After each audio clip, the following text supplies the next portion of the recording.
Hello, welcome to this How Do I video on dynamic loading of certificates during web services communication in Microsoft Dynamics NAV. This video is a part of the Microsoft Dynamics NAV Managed Service for Partners series. In this video, we will develop .NET and CAL code that allows you to handle several web service communication scenarios that involve security certificates. There will be 4 steps in this video. First, I'll create a new .NET component to handle certificate validation. Then, in the next step, I'll intercept certificate validation using the component from step 1. Then, I'll show how to store security certificates in the database for the purpose of validating web service communication. And finally, I'll briefly explain how to use client-side certificates in web services communication. Let's get started.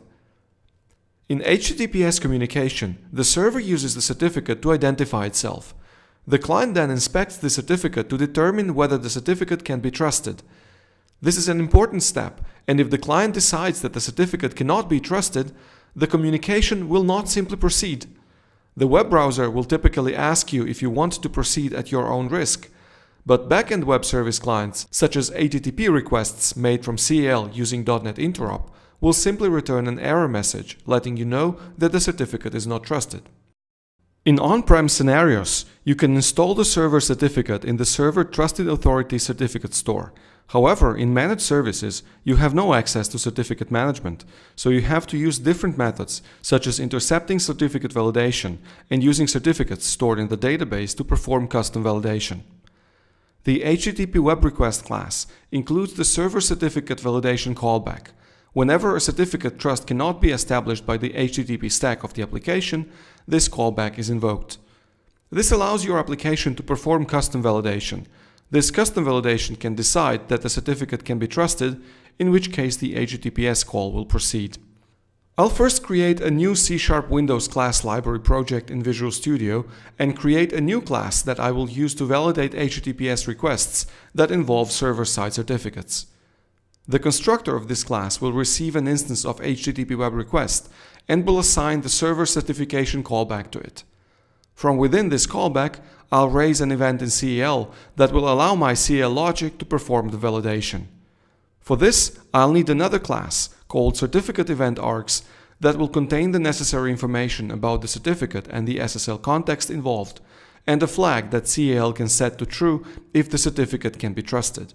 Then, my callback delegate will create a new instance of Certificate Event Args, populated with the information passed to it by the HTTP web request, raise the event in CAL, and then return the Boolean state received by CAL to indicate whether the certificate is trusted or not. When my component is developed, I'll deploy it both into my add-ins folder of the role-tailored client for the purposes of CAL development, and into the database as a new .NET interoperability component, and then import its resource zip file. Good. Let's now go to the next step and see how to use this new component to intercept certificate validation and provide custom certificate validation logic. In CAL, I'll write little code that performs an OData request against another NAV instance I have deployed in Azure. It will create a new HTTP web request over my OData service URL. Then it will authenticate the request by assigning a new instance of network credential to it, and then it will invoke the request with certificate validation.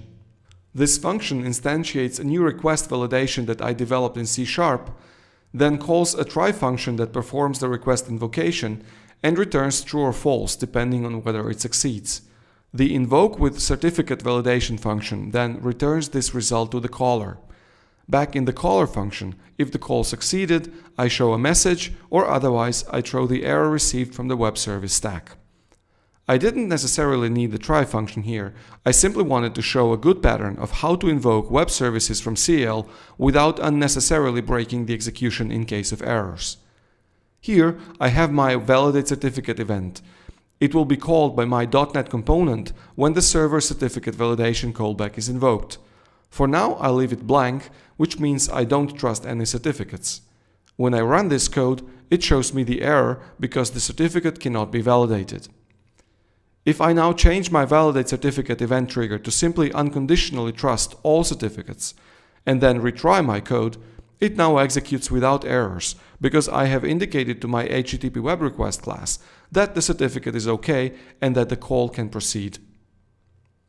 While this allows us to make HTTPS calls to web servers secured by self-signed certificates, normally we don't want to just trust any certificate and may want to provide some validation.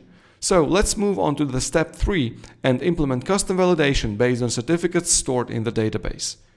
First, I'll have a table where I can store certificates based on server address and certificate type, which is an option field that can have either server or client value. Server certificates are typically used for SSL communication, while client certificates can be used when server needs a way to securely identify a client. Then I'll have a page that shows the certificates and exposes an action called import that uses the standard NAV file management code unit to allow the user to select a certificate file and then imports that file into the certificate blob field in the table. Back in my demo code unit, I've changed the validate certificate event trigger to retrieve the certificate and then perform some simple validation logic. The get certificate function retrieves the certificate information from the blob field and instantiates an X509 certificate class from the binary content of the certificate blob field. Then I compare certificate serial number, public key, hash, issuer name, and effective and expiration dates. If all of them match, my code trusts the certificate, otherwise the validation fails. When I now run this code, it still fails. However, after I declare a record in the web certificate table for my OData source and then import the certificate, and then rerun the code, it now succeeds as the validation is performed successfully. In the fourth and the last step, I'll briefly touch the concept of client validation. There are certain services typically used by banks and government institutions that require web service callers to be identified by the server based on client certificates. In those scenarios, the web server operator will issue a client certificate to each individual service user and will then use the client certificate to authenticate the client.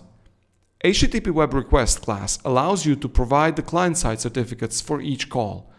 Here, I have customized my demo code unit so that before placing a call, it loads the certificate from the database and places it in the client certificates collection. These client certificates are then passed onto the server for the purpose of client validation.